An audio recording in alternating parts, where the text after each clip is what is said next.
Today's deputy training session. Our topic today is account setup, and we'll just wait a few more minutes for a few folks to join and then begin shortly. Thank you.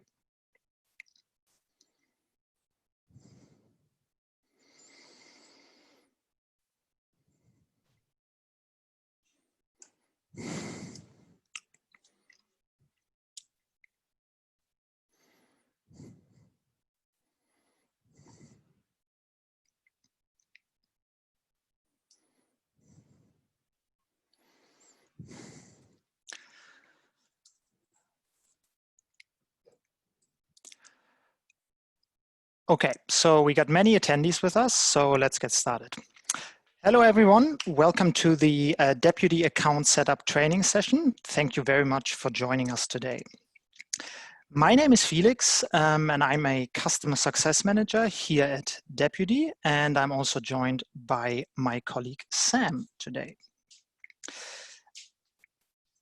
We're going to deep dive into setting up your Deputy account, and we're also going to share some time-saving tips and tricks. Specifically, what we're going to cover is the account hierarchy, so just the account hierarchy in general, and how you can use that for your business. We're going to talk about locations and areas, the differences between those two and how you could use them in your business. Then we're going to talk about the location settings. Specifically, we're going to touch on a lot of the scheduling and timesheet settings. And then we are also going to show you a few time-saving tips and tricks. And we will end off with a Q&A session as usual in our webinars. And next slide, Sam, sorry. Perfect. Yeah, you can ask your questions throughout the webinar. The way to do so is, or we show you that on the screen right now. We want the session to be interactive, so please use the Q&A panel in Zoom at the bottom to ask your questions. We will unfortunately not be able to answer any questions in the chat, so please use the Q&A section. We'll try to get to as many questions as we can during the session, and we'll provide a follow-up FAQ afterwards alongside with a recording of today's training session. And at the end of our time today, we'll ask you to please complete a short survey and tell us what training topics we should see in the future and any feedback for today's session. And with that, thank you very much. I'm going to hand over to my colleague Sam to begin today's training. Hi, everyone. Thanks so much for joining us. And for those who have joined the previous sessions, welcome to the next installment. Today, we're going to bring things back and go into account setup. But what we'll do is we'll just start with a little introduction for those who are joining for the first time. What is Deputy and who do we serve? We work really well with healthcare, hospitality, retail, education, professional services, security and cleaning services as well. And on the right are some of the brands that we've worked with. But at the end of the day, businesses big and small, really scalable, Deputy's been able to serve quite well. What is it? It's a very good scheduling software, but we're cloud-based, we're very responsive. But at the end of the day, it's all about timesheets and clock-in functionality, as well as integrations into payroll softwares for your timesheets to be sent off to. We've got a lot of communication capabilities as well as the input capabilities for point of sale systems and HR softwares to put information into Deputy. What we're going to be doing today, like we've done with the scheduling and the timesheet and the Xero webinars, is we're going to be bringing things back, as I mentioned, to more of the account setup. So we'll spend a lot of time in locations. But the best thing for us to be doing in these training sessions is to actually get out of this presentation and jump into an account. So we're going to be visiting Tony's Flowers.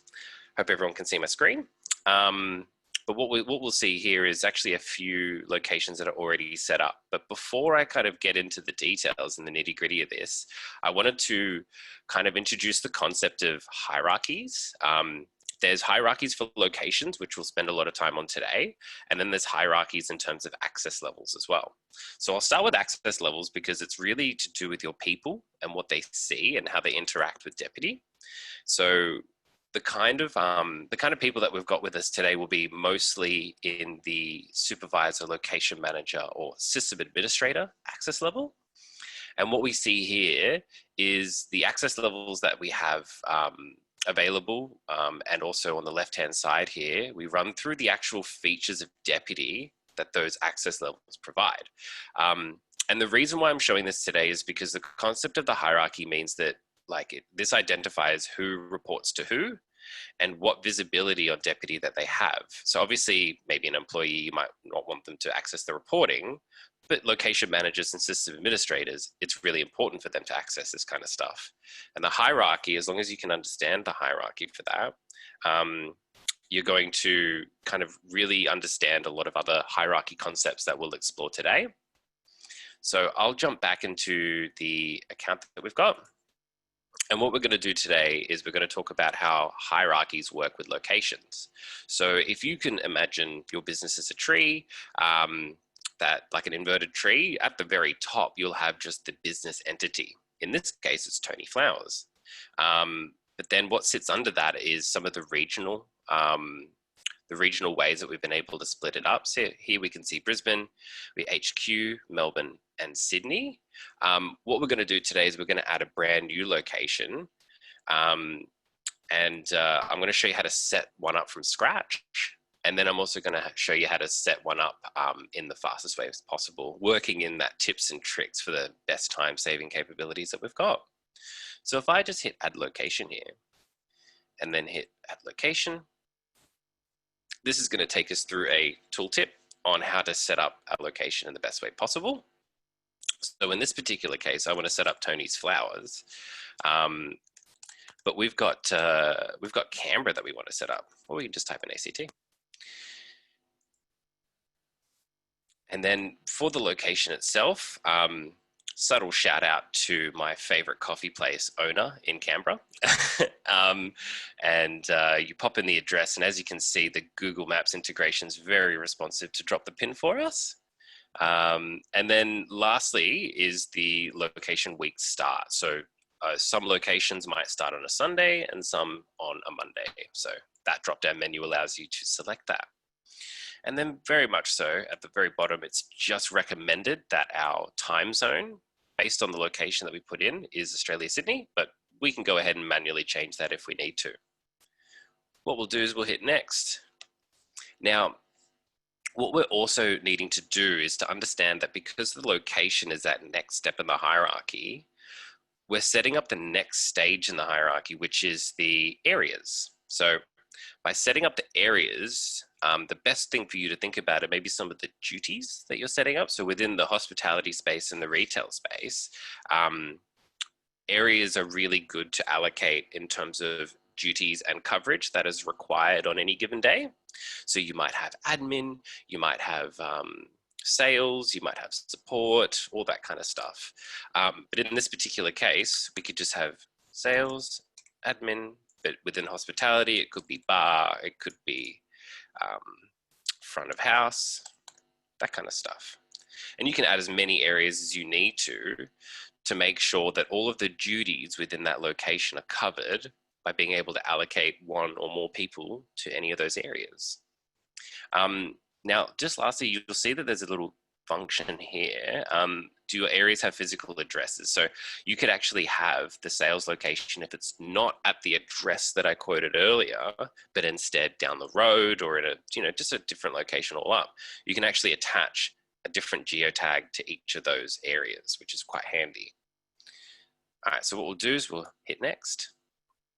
Now we can add existing people or brand new people to the setup process here that allows us to not only set up a brand new location, but also go ahead and add people to it as well. So this can actually really fast track you to setting up a location in the fastest way possible.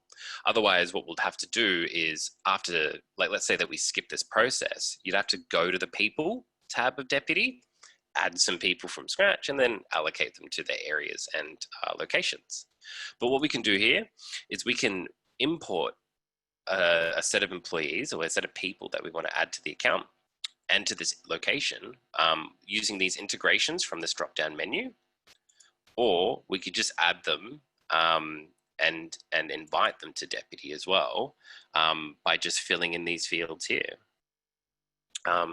Yeah, so what we can do is we can skip this part for the presentation, but this is a very intuitive function. But please note that if you're going to go ahead and hit, if you're going to go ahead and add people through this function and you want to invite them, you'll of course need an email address as well. So it's just going to spend a second thinking. And now that it's taken us back to locations, we'll see that we've got Tony's Flowers ACT right there. Now, after you've gone ahead and set up a location, what we want to do is we actually want to check the settings. So we'll go ahead and hit edit. And as you can see, based on what we've input before, it's dropped the pin drop for us, all that kind of stuff. It's really handy for us to see where it sits at. You can also change it to satellite view if that really helps for you. And what we'll do is we'll jump down into the areas. So these are the areas that I set up earlier, but they're pretty basic. There's actually a lot of detail that you can add to this, and I'll show you. So if we go ahead and go to sales and hit edit, we can not only name the area, or we can edit it if we need to.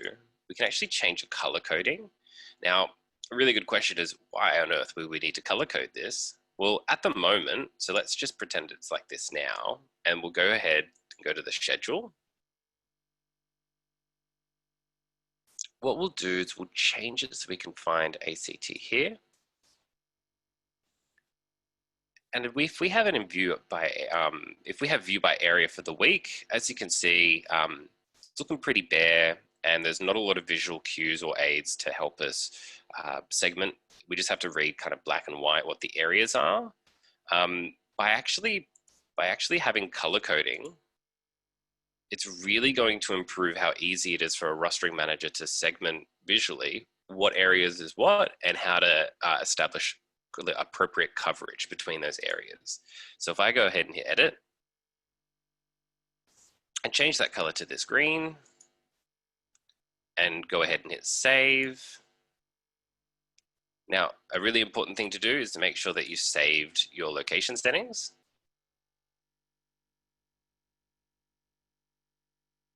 We'll go ahead and go back to the schedule.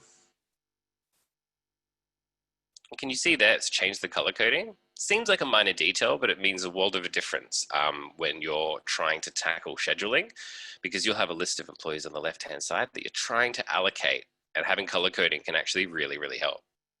All right, we're going to jump back into this set of settings here. We'll go back to the areas that we were before, and we'll hit edit again, because a lot of the other fine-tuning pieces that you can do to these areas is actually really important to how it affects the schedule. So firstly is training. Training is going to, like we've kind of covered in the scheduling webinar, it's going to limit and make recommendations on areas based on qualifications that you might want to set. And this is the place that you need to allocate that location or that area to a training segment. So then it references it when it tries to allocate people to that area. So if we just do first aid, for example, and then hit save, it's going to make sure that anyone in sales has to be trained on first aid in order to be scheduled and given a shift in that area. Export code is typically for your payroll platform.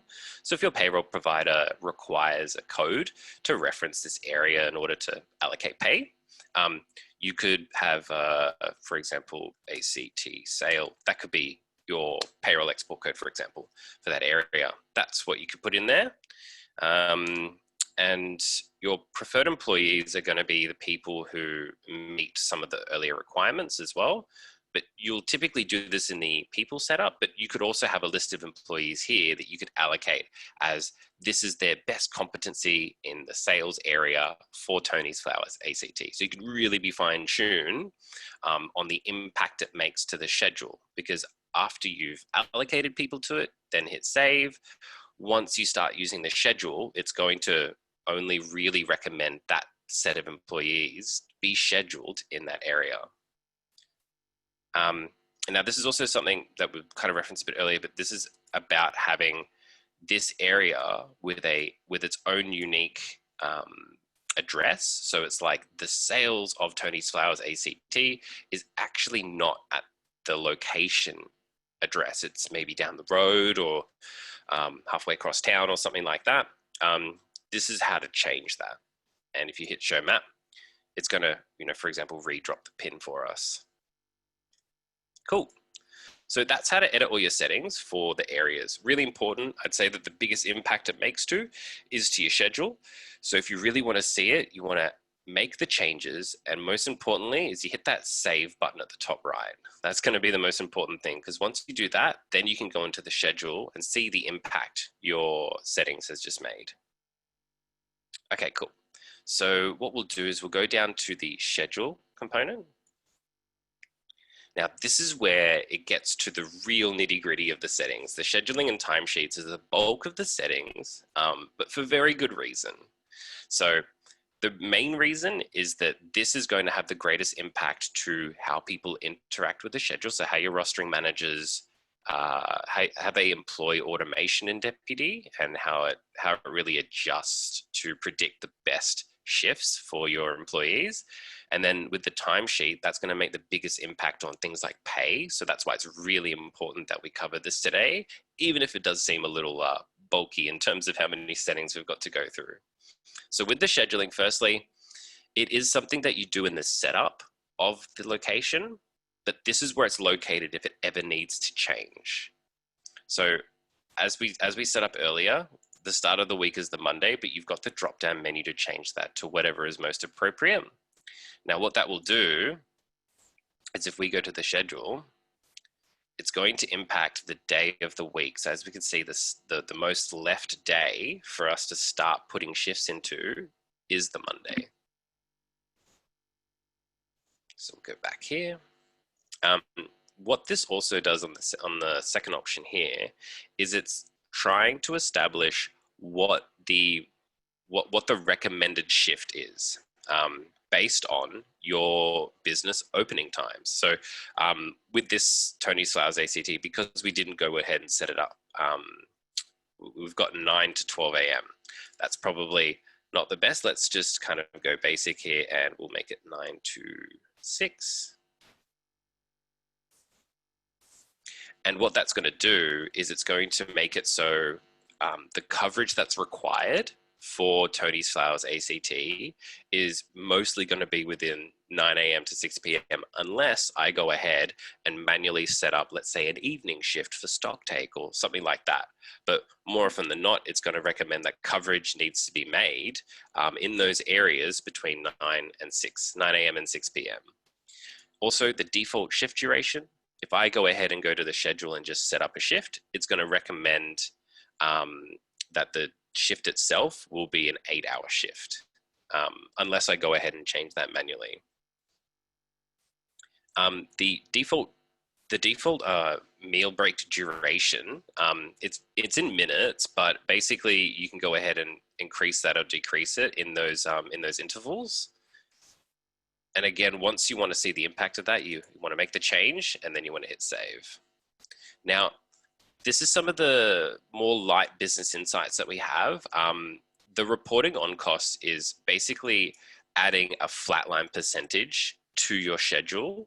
So when it predicts like forecasting with roster costing and stuff like that, it's going to include, let's say, based on this recommendation, it's got 10% for 401k. That's quite an American-centric approach. Let's say that it's like the 10% or 9.5% of superannuation or something like that. You can kind of pre-bake that numerical value into your costing by just editing this part of the schedule. The next set of settings that we've got to look at here is the modification. So at the moment it's set to never. So that means that once you kind of set up those rosters, it's really going to lock it in. If you adjust it, this kind of establishes like a grace period from setting it up and it being worked or not worked. As long as that shift elapses, it's going to allow you to, let's say it's one day, go back and change that shift, either get rid of it or change the time or change the area that was worked in or something like that. It's not going to lock the shift as soon as that shift elapses in real time. Notifications at the moment, it's set to best fit, but what this is going to do is, this is actually really, really handy in terms of that communication piece that we spoke about earlier. Having late employee notifications is going to trigger alerts for rostering managers based on kind of who's late and stuff like that. I'll show you a little later how to edit some of these notifications, but this is just like the base shift notifications. Best fit is about who is associated, like which employees are late and alerting which managers they're associated with, kind of like for the access levels that I showed you earlier.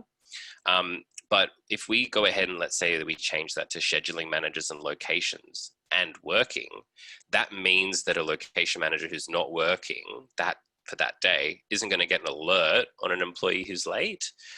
It's really going to be about like manager on duty, so to speak.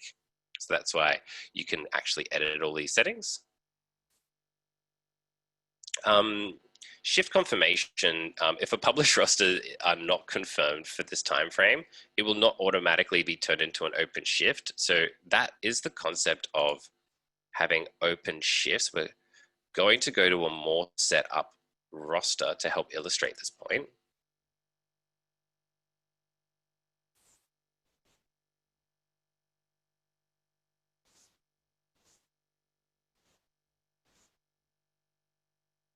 So we have allocated shifts here, but if we go ahead and have open shifts, that means it's all about who can have a shift that someone else can take, and by associating it with that area and then allowing people to be allocated to that area, it's going to allow that pool of employees to take the open shift in a first in first serve concept. So if we go back and make some edits to it,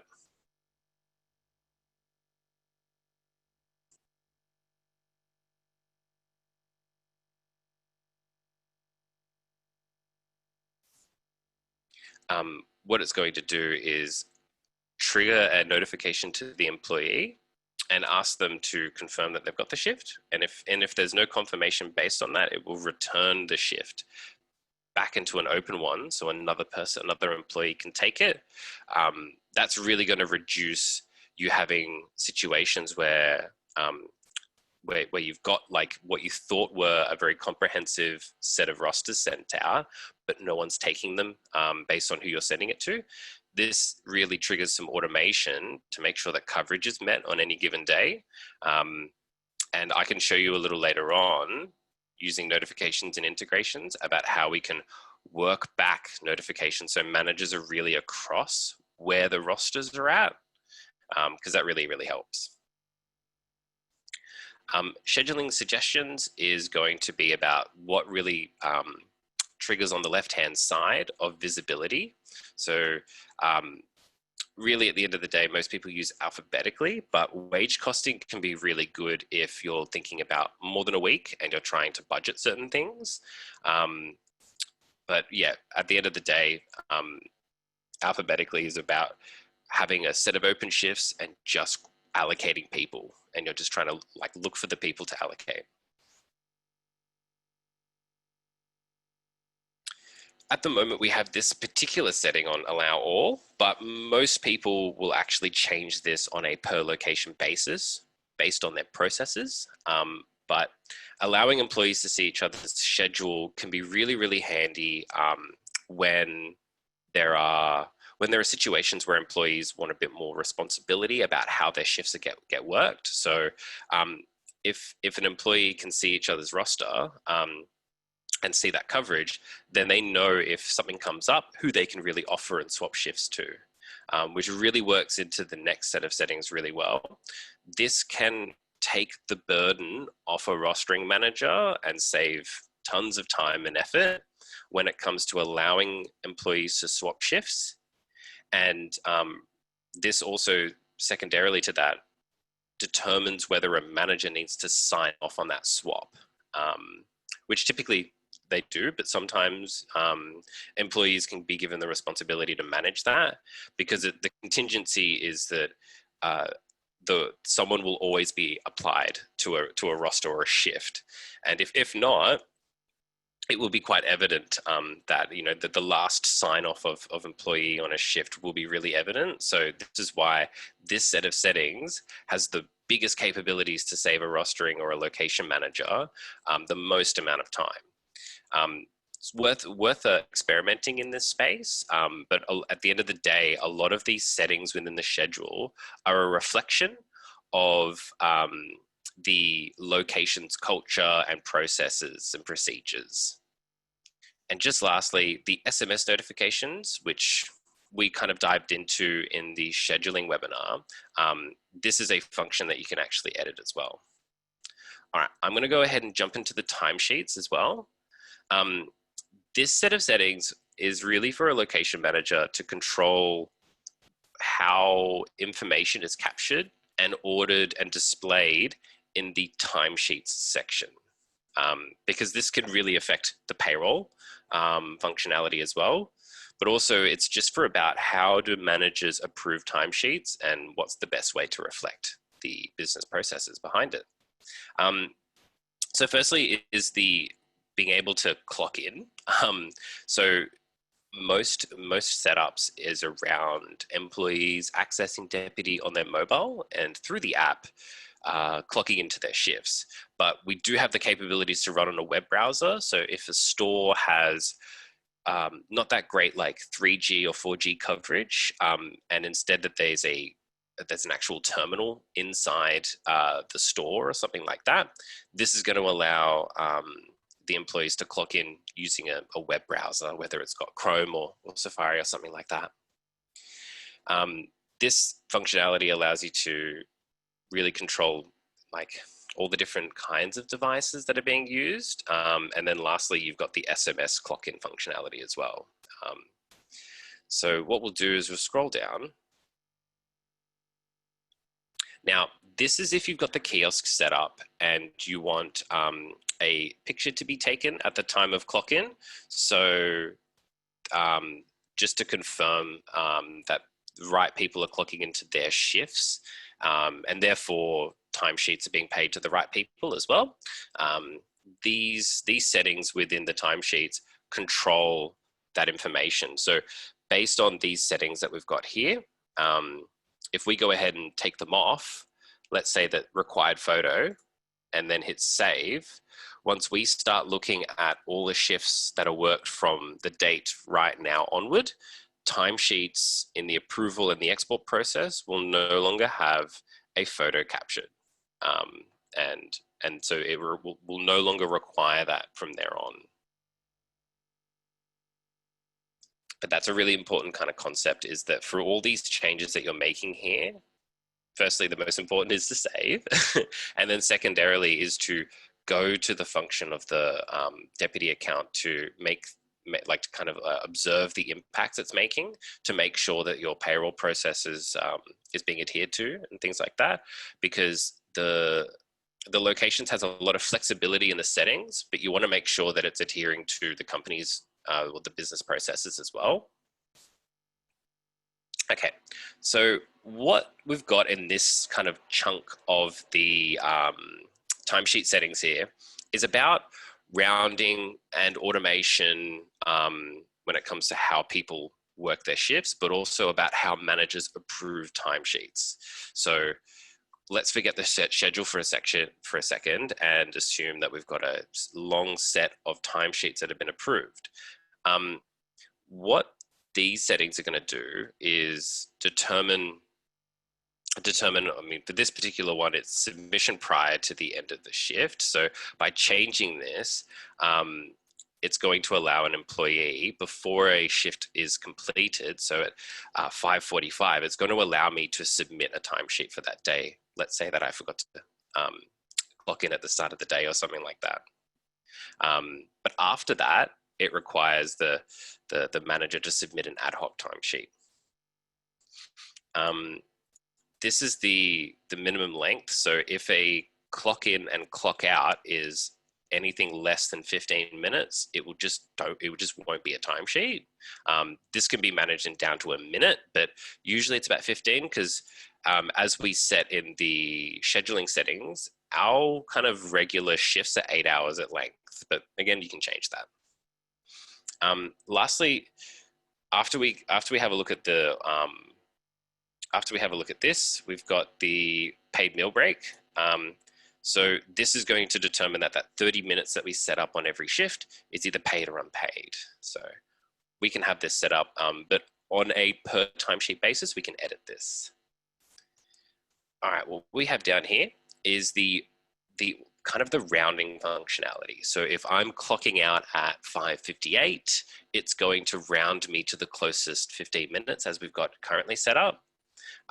So that, like, I just clocked out 2 minutes early. The manager said it was sweet, but it's going to still pay me till 6. So this is quite important because we can't expect human beings to always clock on at the very start of the shift by the minute and clock off at the very finite minute at the time. So this is going to determine that if you need people to be paid exactly how the schedule is reflected, then you could have no rounding to this kind of stuff. And it's very, very verbatim as per the schedule.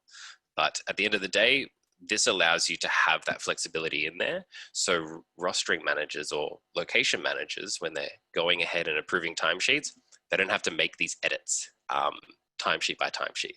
This is going to be another one of those settings that has the greatest impact to how much time your location managers are saving when it comes to approval of timesheets. Yeah, so this is about the start and end and the meal breaks of that rounding. So closer, shorter, or longer minute intervals.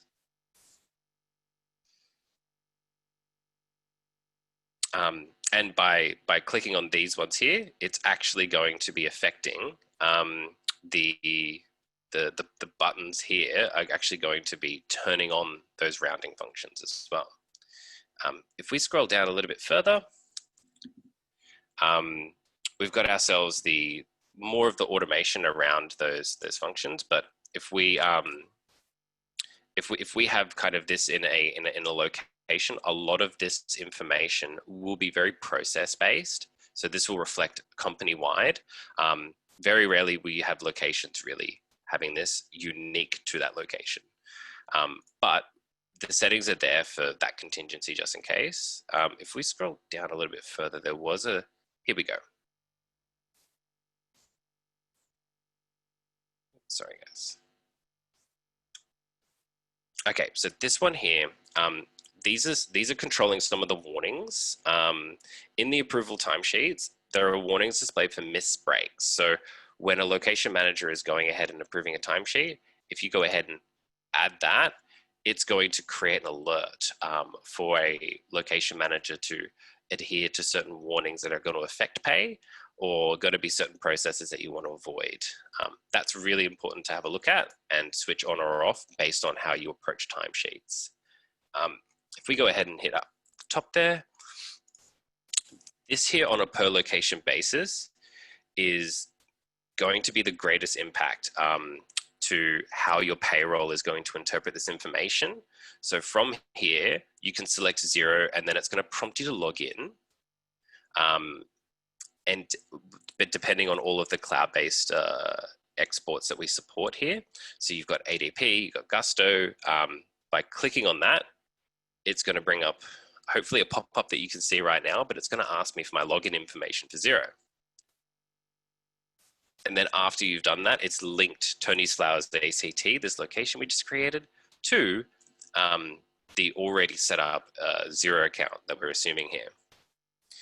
Now, very much lastly, when it comes to editing settings, is also the ability to control notifications. So maybe Tony's Flowers ACT, we have some notification requirements that are a little bit different to the other locations. So we need to actually have a trigger. So schedule shift schedule when it comes to scheduling shifts, it's going to auto start and finish. So we want less of people using the app to clock out and in. It's automatically going to do that. So timesheets are always going to be literally based on the roster, based on the schedule. If we go ahead and hit activate and then hit save, from now on, that's how rosters are going to work on the account. So notifications and integrations actually has one of the most kind of powerful impacts to how the preceding data points like schedule and timesheets interact with the system. So, with great power comes great responsibility. It's definitely worth consulting our support team or your customer success manager based on your requirements of how you want the notifications to behave. But they all read pretty intuitively. If we go back, pardon me.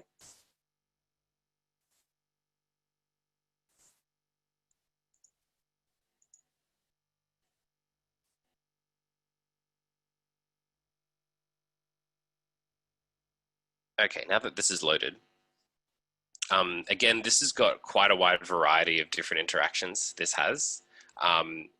For example, if someone's late to clock off, it's going to send a notification. That's a really cool functionality. If I go ahead and hit activate, it's going to notify the employee or the rostering manager or both. It's going to send, like, let's say 10 minutes. And we want to exclude the admin. Fantastic. So we've just set up a notification functionality within Deputy.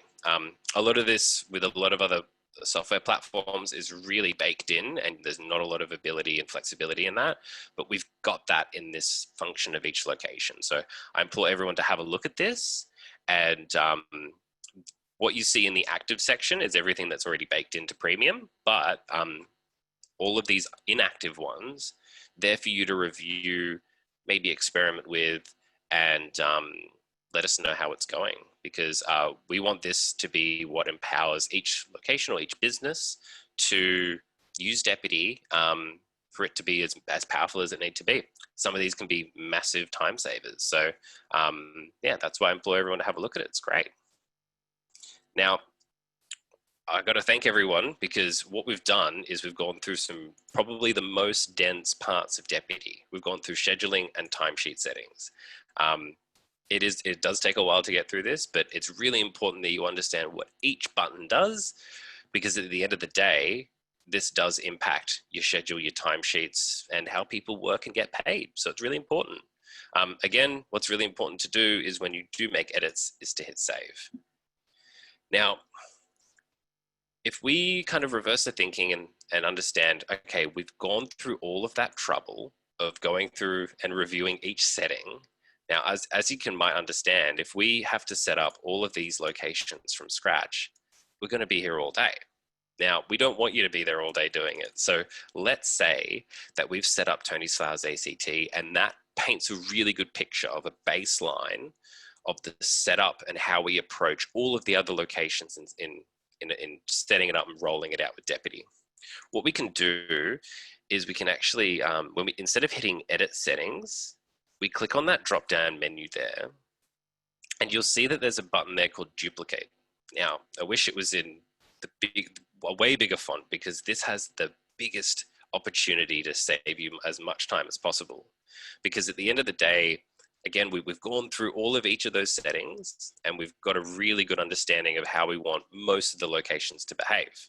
So we'll go duplicate, and we'll go Tony's Flowers Adelaide.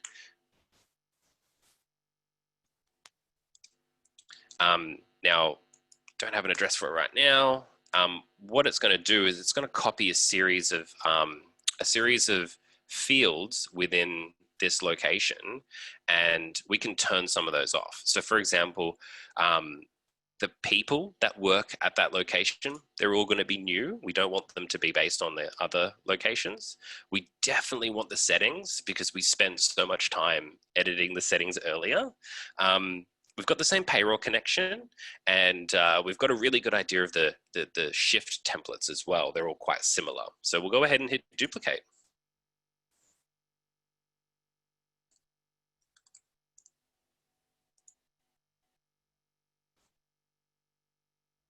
And this is going to take a second, but what it's doing is it's saving you an immense amount of time. So if we now see, we've got Tony's Flowers Adelaide, we're going to go ahead and hit edit. And again, those really in-depth settings that we had to go through for all the other locations has all been done for us. So that's going to be a huge time saver, especially when it comes to copying the payroll login and stuff like that as well. This is going to be a huge, huge time saver. So I implore everyone to really go through your first location. Unfortunately, what appears like the slow way, but it's going to give you a really good understanding of how the rest of the account behaves. So yeah, I reckon that's going to be the best thing for you guys to have a look at. So what I'll do is I'll quickly jump back to the presentation. And I'll just do a quick recap. So again, we understood the hierarchy concept when it comes to the locations and areas, and then we also got a good understanding of how that approach really gives us a good understanding of how the employees and the access levels interact with your deputy account. Then we also just went into the nitty-gritty of locations and areas and its settings. We had a look at how it looks on the schedule to make some of these edits and make some of these prerequisites like training. And then we also went into, unfortunately, the nitty-gritty of it, but really important for us to look at the scheduling settings and to look at the timesheet settings as well, because that has the greatest impact to making sure that when you go ahead and approve and export a timesheet, your expectations are being met in terms of pay, in terms of hours, in terms of the people, all that kind of stuff. And then we kind of baked in the time-saving tips throughout the entirety of the showcase as well. But I think what the most kind of important part of these training webinars is to do is to go through the Q&A. But before we get into the Q&A, I just want to quickly let you know that we're going to have a new training webinar kind of announced soon. So within 24 hours, we'll kind of have a topic on it.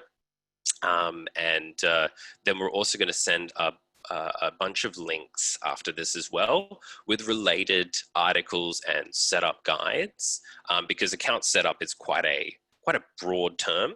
But the best thing we can never do is to start with locations and areas, because that really builds the scaffold of a deputy account, and then we kind of build on top of that. So what we'll do is we'll start with the Q&A. Perfect. Thank you, Sam. Thanks a lot. Maybe we could still leave or stay in your account on your screen. We got a lot of questions in. Thanks a lot for all those questions. One thing I actually want to say up front, there is quite a few questions in there regarding pay rates, exporting timesheets, exporting into integrations, etc. I would recommend to watch the last two webinars we did, because we touched heavily on, I mean, not on all integrations. We actually touched on the Xero integration in the last one, but the one before where we talked about timesheets, a lot of the questions that were asked regarding pay rates would be most likely answered in there. We will answer those questions also in written form, and we'll send this out to you. A lot of questions actually regarding this. Can we get a recording? Yes, you can. We will actually send this out to you with all the answers for all questions, but I will not touch on the pay rates ones now, because we actually want to talk about account setup. Cool. Yeah, Sam, if you could maybe go into the account. There is a few things that came up. So I did want to touch on the global settings, but before I do that, a lot of questions that point sort of in the same direction. People were asking things like, can I turn certain permissions on only for certain employees, et cetera, et cetera. So what I guess we need to, make sure that everyone understands is these are location settings. So every one of those settings, you set that up for a whole location. Now, what you can do, if we look, for example, at our two locations, Sydney and HQ, if you have a certain amount of people in the business, maybe managers, and you need to have different permissions, different settings for those managers than you would have for the other employees. What you could do is you could split a physical location into 2 locations in Deputy.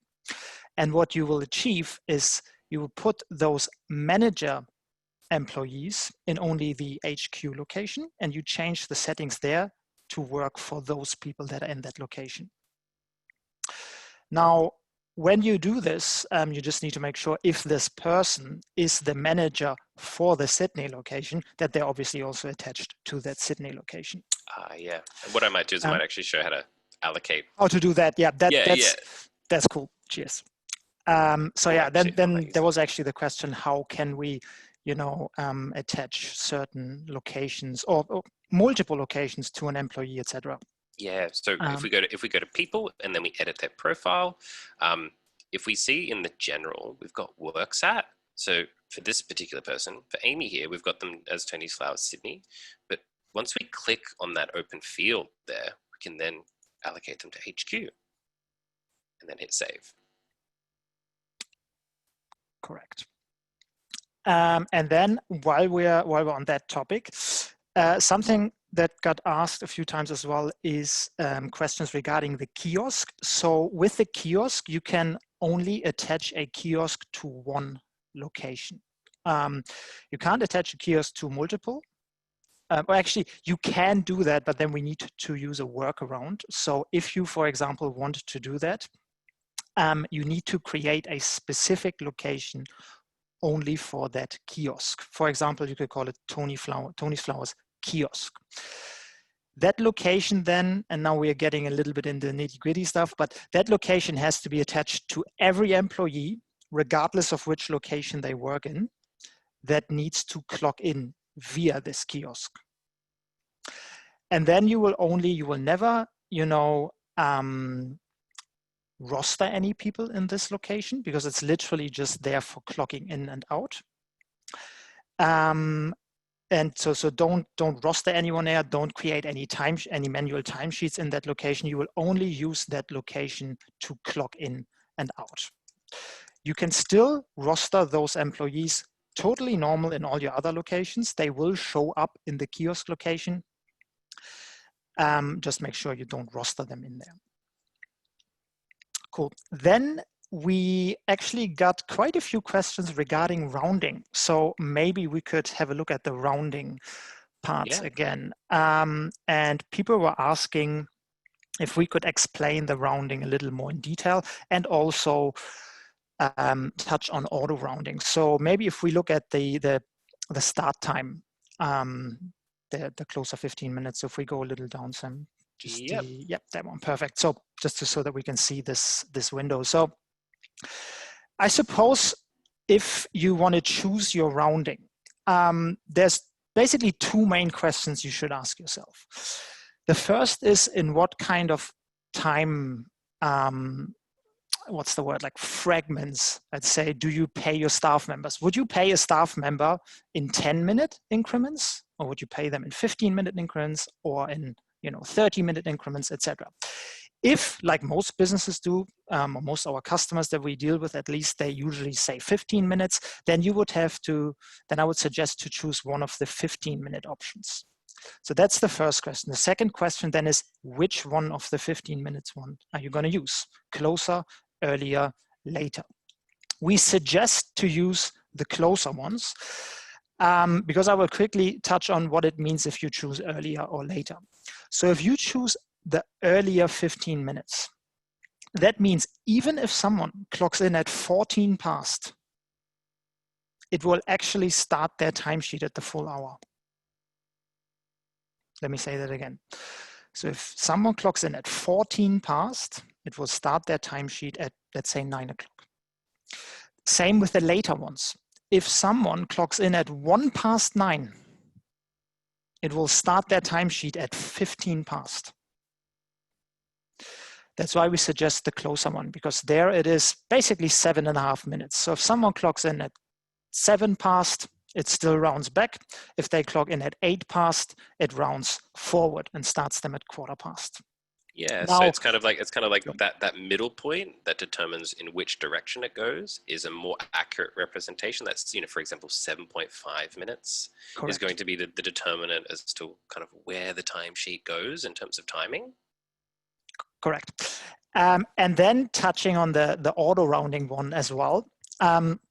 These settings don't mean that all your timesheets then are, not changeable, for example. So these settings are just there to help you go through the amount of timesheets for all your staff members. You can still, if there's a specific timesheet where you'd say, hey, the person clocked in 10 minutes late, but I do know they actually were here on time, they might have just forgotten, etc. You can still change all of those things back. It's just there to help you, go through the amount of timesheets. And the same with the auto rounding. So if you don't turn the auto rounding on, you can still round all your timesheets. You just have to click the manual round button in the timesheet section. And it will still round exactly on what you've chosen here, but it just won't do that automatically for you. If you turn on auto rounding, then it will do exactly what we just explained, but it will do that automatically. So if someone submits a timesheet 4 minutes, or someone clocks in 4 minutes before 9, the timesheet will already say 9 o'clock. So you don't have to manually press that button. That's what the auto rounding setting will do. And maybe while we're at it, I haven't seen that in the questions, but I do want to touch on, because it's quite important too, the round start, just underneath it, the round start time of the timesheet to schedule if it's earlier. That means if someone starts at 9 o'clock, but they actually show up at 8 o'clock, and they clock in at 8 o'clock, the closer 15 minutes would be still 8 o'clock, but they are technically an hour early. So if this is something you want to prevent in your business, then you can turn this button on, and it will actually clock them in, or they can clock in at 8 o'clock because that's when they clocked in. But the timesheet will start at 9 o'clock because that is when they're supposed to start working. And then underneath it, we have the same setting for the end time and also for the break time. Just be cautious. That's the only thing I want to say. Last thing I want to say for that topic is, if you do that for the end time, for example, obviously if someone works overtime, if someone is meant to work until 5 o'clock, but they finish at 6, it will not show that in the timesheet if you have this setting turned on. So you would have to manually change it back. Or if you don't do that, they will actually not get paid for their overtime, which can cause problems. Same with the start time. If you're a business that calls in your staff members early, and you want someone to start half an hour earlier, it will not reflect that in the timesheet automatically. You would actually have to manually change it back. So just be a little careful with those settings. Cool. Also, just a quick mention on that, like Sure. these settings here, you're trying to reduce the amount of manual work that a manager has to go through when it comes to the approval and exporting of timesheets. So you can kind of like not touch these settings, but you're just going to kind of putting the onus on a rostering manager or a location manager to have to edit timesheets to get them to be right. In terms of what they observed, in terms of working, and how the payroll needs to interpret this information. So the more time you spend on testing out and editing these settings here, the more time you can save your location managers when it comes to timesheets. Perfect. I think, I'm not sure if we have enough time for the general settings, Sam. We might actually, let's do that. I will skip the other questions. We will answer all of them in in writing. We'll send them to all of you. And so let's touch maybe a few seconds on the global settings. So this came up because someone asked if you can turn off the SMS notifications in general on an account level. And the quick answer is yes. Yes, you can. You can turn them off for the whole account so that you don't have any SMS charges because you don't use the SMS notifications. That is something that you can do in the global settings. So if you click on hello and then your name, the right side at the top. And then if we go to, yeah, sorry, Sam was a little quicker. We go to global settings, and then you can see that here at the bottom.